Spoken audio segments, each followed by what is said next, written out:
I just wanted to be a country western star.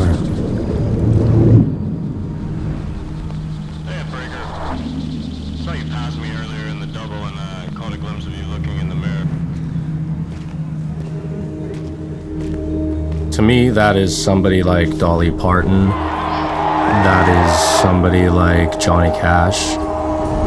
Somebody that isn't just writing a song and it ends with that.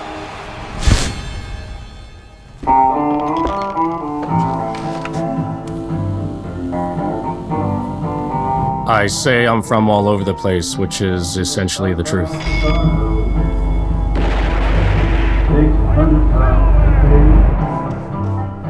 My family moved around a lot when we were young. You know, I've kind of been on the road my whole life. I was a huge fan of westerns. I was a huge fan of The Lone Ranger.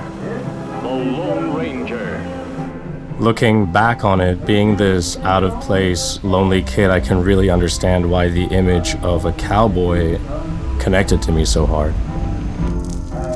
You know, somebody that was a little rough around the edges. He would ride into town and be a little misunderstood.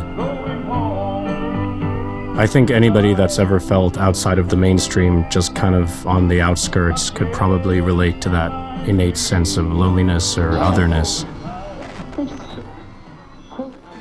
When I was little, I taught myself how to play instruments, and I used to dance around and perform for my family. I was always drawn to the stage. It was a place I truly felt at home. Dolly is a really magical figure. You know, everything she did just kind of came off larger than life. It was so colorful and big and crazy, and so that just really caught my eye as a kid. She kept a really beautiful balance between the theatricality and the campness that country music innately has in it, and she balanced that really perfectly with sincerity. That really framed who I wanted to be as an artist. Whatever your passion is in life. Hello. It's important to do it authentically. Orville Peck. I've always loved music, I've always loved theater. I was an actor for a lot of my life. I've always been a bit of like an escapist. And I guess the natural thing to do was to start creating those worlds to escape into.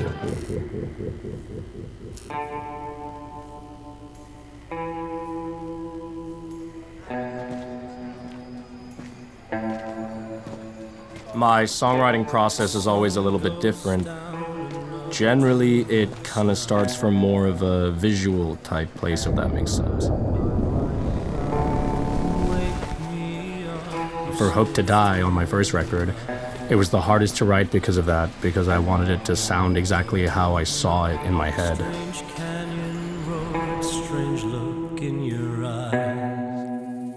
I was living a normal lifestyle of any artist that's trying to make it, working 2 jobs, hustling, trying to get anybody to listen to my music. I had worked in the music world previously many years ago, and I took a big break from making music because I think I felt really disheartened. And then after taking a long break away from it, I gained a new confidence to just be the artist I always wanted to be. And it just kind of snowballed, and one thing led to another. When I wrote Pony, I really had nothing to lose. I didn't have any fans, I didn't have a record label, I didn't even have a band. I had never gone on stage and sang songs that were so personal. I didn't know if people were gonna laugh, if they were gonna be into it. So when people reacted so positively to it, that really showed me that I could just keep being myself and I didn't have to adjust my perspective for anybody. I don't think of myself as anonymous at all. It's what I needed to do to make the kind of art that I want to make. This is just an expression of who I am deep in my heart, and it allows me the freedom to be completely exposed and sincere. I guess that's kind of the irony of what I do.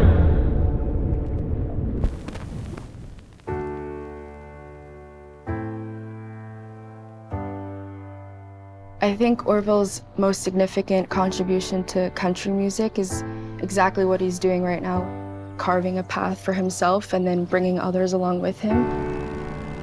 Well, with Show Pony, it was interesting, because I had to record and write in between constant touring. No one on the highway. Drive Me Crazy. That song is about two truckers who are passing each other constantly, and they're in love, and their story exists entirely on the highways. I've had a few heartbreaks romantically, but I think that there's a lot sadder heartbreaks that have nothing to do with romance, and those are the ones that stand out to me. I have always believed that I have a place in country music. I was like a 13-year-old gay kid, and it never crossed my mind that this wasn't for me. I think I grew up realizing that if you think about having to overcome a barrier too much, you're still feeding into that barrier. Of course, I have moments where I feel like maybe if I were a straight man, the situation would be different, but honestly, I don't think about it too much. His connection with his fans, I think, is of mutual respect. After every show, he was always hanging back, having a good time with them and treating them like equals. Country music is about storytelling. I tell my stories, and I think they resonate with people because at the end of the day, we all share the same story. Crazy. Hey, Breaker.